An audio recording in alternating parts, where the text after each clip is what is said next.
How to add thumbnail to Instagram Reel. So first off is to launch the Instagram application.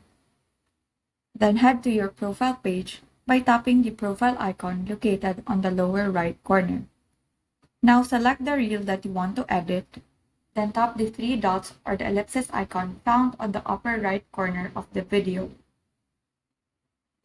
Then select Edit. Tap Edit, and then you will be directed to this Edit Cover page.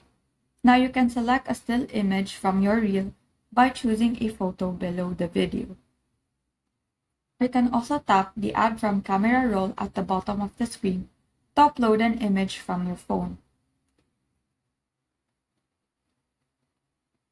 And then tap Done. Once you're done editing your reel, tap the check icon which is found on the upper right corner. So when you visit your profile page, then select the Reels tab, you will see that the thumbnail to your Instagram Reel has been changed. And so that is how you add thumbnail to Instagram Reel. Thank you and have a great day.